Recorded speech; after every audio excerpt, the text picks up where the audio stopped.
നമസ്കാരം സുഹൃത്തുക്കളെ, 2024 ജൂലൈ 12 ലോകമെമ്പാടുമുള്ള തിയേറ്ററുകളിൽ ഉണ്ടായ ഒരു വലിയ ന്യൂക്ലിയർ വിസ്ഫോടനത്തെ പറ്റിയാണ് ഞാൻ പറയാൻ പോകുന്നത്. അതിന്റെ പേര് ഇന്ത്യൻ 2.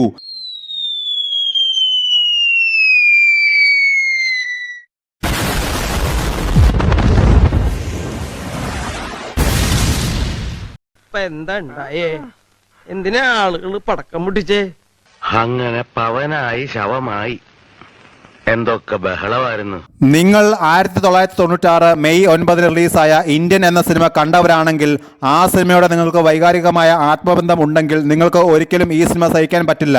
ഇനി നിങ്ങൾ ആ സിനിമ കാണാത്ത ഒരാളാണ് എന്നിരിക്കട്ടെ, ആ സിനിമയുടെ ട്രെയിലർ മാത്രം കണ്ടാൽ മതി ആ സിനിമയുടെ ക്ലാസിക് ടച്ച് എന്താണെന്നും അതിലൂടെ കടന്നു പോകുന്ന ഇമോഷൻസ് എന്താണെന്ന് നിങ്ങൾക്ക് മനസ്സിലാവും. ആ കാലഘട്ടത്തിൽ അതൊരു പുതുമയായിരുന്നു. ആ സിനിമയുടെ കഥ എഴുതി സംവിധാനം ചെയ്തിരിക്കുന്നത് ശങ്കർ തന്നെയാണ്. സ്ക്രീൻ പ്ലേയും ഡയലോഗും എഴുതിയിരിക്കുന്നത് ശങ്കറും സുജാതയും ചേർന്നാണ്.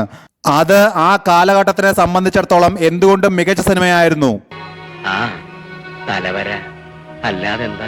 2024 അതിന്റെ രണ്ടാം ഭാഗമായി ഇന്ത്യൻ 2 വരുമ്പോൾ കാലം ഒരുപാട് മാറിപ്പോയി. ആളുകളുടെ ചിന്താഗതിയിലും വലിയ വ്യത്യാസങ്ങളുണ്ട്. ഇങ്ങനെ ഒരു സാഹചര്യത്തിൽ ഈ ഒരു സബ്ജക്റ്റിനോ ഇന്ത്യൻ എന്ന കഥാപാത്രത്തിനോ എന്താണ് പ്രസക്തി? ഇത്തരത്തിലുള്ള ചില ചോദ്യങ്ങൾ ഈ സിനിമ കാണാൻ പോകുന്ന വ്യക്തികളുടെ മനസ്സിലുണ്ടാവും. ശങ്കർ തന്നെ ഇന്ത്യൻ 2 എന്ന സിനിമ എടുക്കുന്നതിലേക്ക് എങ്ങനെ എത്തി എന്ന് പറയുന്നുണ്ട്. അദ്ദേഹം പലപ്പോഴായി പത്രമാധ്യമങ്ങളിലും സോഷ്യൽ മീഡിയയിലും കാണുന്ന പലതരം വാർത്തകളിൽ നിന്നാണ് ഇന്ത്യൻ എന്ന സിനിമയ്ക്ക് ഒരു രണ്ടാം ഭാഗം എടുക്കാൻ വേണ്ടിയുള്ള ചിന്ത ഉണ്ടായത്.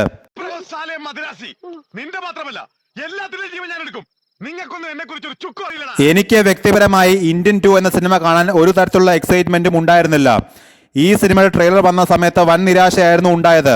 ഒരു ട്രെയിലർ കണ്ട് മുഴുവൻ സിനിമയെയും വിലയിരുത്തുന്നത് തെറ്റാണ് എന്ന തോന്നലിൽ സിനിമ കാണാൻ പോയപ്പോൾ മനസ്സിലായത് ട്രെയിലർ ആയിരുന്നു ഭേദം എന്നാണ്.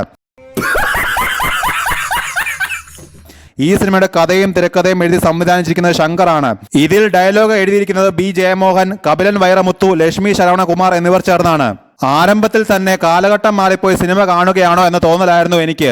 എടുത്തു വെച്ചിരിക്കുന്ന ഷോട്ടും സിനിമ ഓവറോൾ മേക്ക് ചെയ്തിരിക്കുന്ന രീതിയും എല്ലാം കൊണ്ടും പഴയ ഒരു തെലുങ്ക് സിനിമ കാണുന്ന ഫീല്. ഇതിന്റെ കഥ നടക്കുന്നത് ഏതെങ്കിലും ഒരു ഇമാജിനറി ലോകത്തല്ല. തമിഴ്നാട്ടിൽ തന്നെ ഇന്നത്തെ കാലഘട്ടത്തിൽ ഇത്തരത്തിലുള്ള സോഷ്യൽ ഇഷ്യൂസ് ഒരു സിനിമയിലൂടെ കാണിക്കുന്ന സമയത്ത് അവിടുത്തെ പോലീസും സർക്കാർ സംവിധാനവും എല്ലാം ഇത്രയ്ക്കും ദുർബലമാണോ എന്ന് തോന്നിപ്പോകും. ഇത്തരത്തിലുള്ള സാമൂഹിക വിരുദ്ധ പ്രശ്നങ്ങളിൽ നിന്ന് ജനങ്ങളെ കരകയറ്റാനായി സേനാപതി എന്ന കഥാപാത്രത്തെ അവതരിപ്പിക്കുമ്പോൾ കുറെ തെലുങ്ക് സംവിധായകരുടെ സിനിമയാണ് എനിക്ക് ഓർമ്മ വരുന്നത്. അവിടുത്തെ എല്ലാ സംവിധായകരും മോശമാണ് എന്നല്ല, അവിടെയുള്ള കുറെ ആളുകൾ ഇപ്പോഴും പഴയ രീതിയിലുള്ള സിനിമാ നിർമ്മാണ ശൈലി പിന്തുടരുന്നവരാണ്. 100% അതേപോലെ ഒരു തോന്നലായിരുന്നു ഈ സിനിമ കാണുമ്പോൾ തുടർച്ചയായിട്ട് എനിക്കുണ്ടായത്. സോഷ്യൽ മീഡിയയും ടെക്നോളജിയും സർക്കാർ സംവിധാനങ്ങളുമെല്ലാം ഇത്രയധികം അഡ്വാൻസും ശക്തമാവുകയും ചെയ്തിരിക്കുന്ന ഈ ഒരു കാലഘട്ടത്തിൽ ഈ സിനിമയുടെ സബ്ജക്റ്റിനോ ഇതിലെ കഥാപാത്രങ്ങൾക്കോ ഒരു പ്രസക്തിയുമില്ല. ശങ്കറിന്റെ മേക്കിങ്ങിലും ഒരു ഫ്രഷ്നസും ഫീൽ ചെയ്യുന്നില്ല. ചില സ്ലോ മോഷൻ ഷോട്ടുകളൊക്കെ വെറുപ്പിക്കുന്നതായിരുന്നു. ഈ കാലഘട്ടത്തിൽ ഇറങ്ങുന്ന സിനിമകൾക്കൊന്നും പാട്ടുകൾ വേണമെന്ന് നിർബന്ധമില്ല. ഇനി അഥവാ പാട്ടുകൾ ഉണ്ടെങ്കിൽ അത് പ്ലേസ് ചെയ്തിരിക്കുന്നത് കൃത്യമായിട്ടായിരിക്കണം. അതേപോലെ പാട്ടുകൾ നല്ലതായിരിക്കണം. ആദ്യത്തെ ഇന്ത്യനിൽ സംഗീത സംവിധാനം നിർവഹിച്ചിരിക്കുന്ന AR റഹ്മാനാണ്. ആ സിനിമയിലെ പാട്ടുകൾക്കുള്ള മനോഹാരിതയും അതിന്റെ ഒരു ഒഴുക്കും ഈ സിനിമയിൽ പ്രകടമല്ല. അതിന്റെ ഒരു ക്ലാസിക് ടച്ചും ഈ സിനിമയിൽ കാണാനില്ല. ഈ സിനിമയിൽ മൊത്തം 3 പാട്ടുകളാണ് ഉള്ളത്. ആദ്യത്തേത് കംബാക്ക് ഇന്ത്യൻ, പിന്നീട് കലണ്ടർ സോങ്ങും കതറൽ സോങ്ങും. ഒന്നും ആർക്കും ഇഷ്ടപ്പെടുന്നില്ല. മൊത്തത്തിൽ മനസ്സ് മടുപ്പിച്ച് കളഞ്ഞു. ഒരു രീതിയിലും ഉൾക്കൊള്ളാൻ പറ്റാത്ത പാട്ടുകളും അതിനോടൊപ്പം നടു റോഡിൽ നിന്നുള്ള ഡാൻസ് കളിയും അതിനോടൊപ്പം സിനിമയിൽ വന്നു പോകുന്ന ബാക്ക്ഗ്രൗണ്ട് മ്യൂസിക്കും ഒന്നും തന്നെ ആർക്കും ഇഷ്ടപ്പെടുന്നുണ്ടായിരുന്നില്ല. ഇടയ്ക്ക് ആദ്യത്തെ ഇന്ത്യനിൽ AR റഹ്മാൻ ചെയ്തു വെച്ച സോങ് വരുമ്പോൾ ഇത് ഇന്ത്യൻ എന്ന സിനിമയാണ് കാണുന്നത് എന്ന് നമ്മൾ ഓർക്കും. മൊത്തത്തിൽ ഈ സിനിമയിൽ അനിരുദ്ധിന്റെ ദാരുണമായ അവസ്ഥയായിരുന്നു കണ്ടത്. ഒരു രീതിയിലും പാട്ടുകൾക്ക് വേണ്ടിയോ ബാക്ക്ഗ്രൗണ്ട് സ്കോറിന് വേണ്ടിയോ ആത്മാർത്ഥമായി പരിശ്രമിച്ചതായി തോന്നിയില്ല. കുറെ കാട്ടിക്കൂട്ടലുകൾ എന്നല്ലാതെ ഒന്നും ഇതിനെപ്പറ്റി പറയാനില്ല.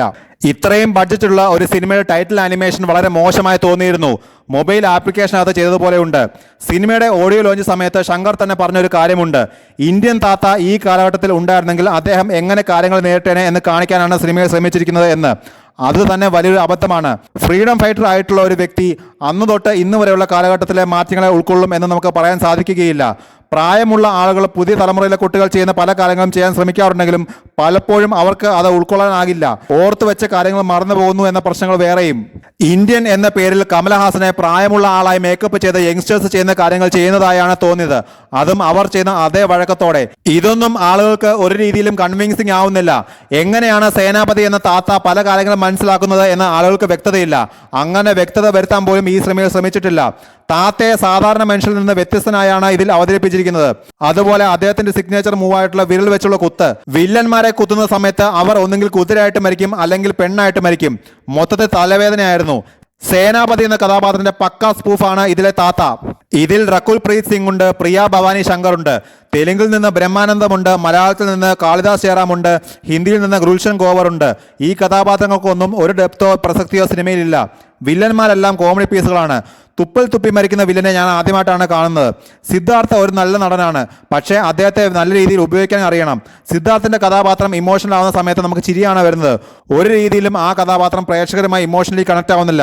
നെടുമുടി വേണു, വിവേക്, മനോബാല, സമുദ്രകനി, ഡൽഹി ഗണേഷ്, ജഗൻ പുരുഷോത്തം, സക്കീർ ഹുസൈൻ, പീയൂഷ് മിശ്ര, അഖിലേന്ദ്ര മിശ്ര തുടങ്ങിയവരും ഈ സിനിമയിലുണ്ട്. അവരെ പറ്റി ഒന്നും പറയാൻ തോന്നുന്നില്ല, കാരണം അത്രത്തോളം വെറുപ്പിച്ചു കളഞ്ഞു.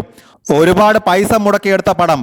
സ്വർണം കൊണ്ടുള്ള മുറി, അതിൽ സ്വർണം കൊണ്ടുള്ള കക്കൂസ്, ഗ്രൗണ്ടിൽ പൈസ നിരത്തി വെച്ച് മുകളിൽ ഗ്ലാസ് ഫിറ്റ് ചെയ്ത് അതിലൂടെ നടക്കുന്ന അതിസമ്പന്നനായ വില്ലൻ, ഇങ്ങനെയുള്ള കലാപരിപാടികളെല്ലാം ഈ സിനിമയിലുണ്ട്. ഒരു സിനിമയിലെ പ്രധാനപ്പെട്ട കാര്യങ്ങളെല്ലാം വളരെ മികച്ച രീതിയിൽ തന്നെ ചെയ്തു. അവിടെ ഇവിടെയായിട്ടുള്ള ചെറിയ ചെറിയ കാര്യങ്ങളിൽ ചില പാളിച്ചകൾ സംഭവിച്ചാൽ അത് കണ്ടിരിക്കുന്ന ആസ്വാദകരെ ബാധിക്കുന്ന കാര്യമല്ല. എന്നാൽ സിനിമയുടെ പ്രധാനപ്പെട്ട ഭാഗങ്ങളെല്ലാം മോശമായി പോയി.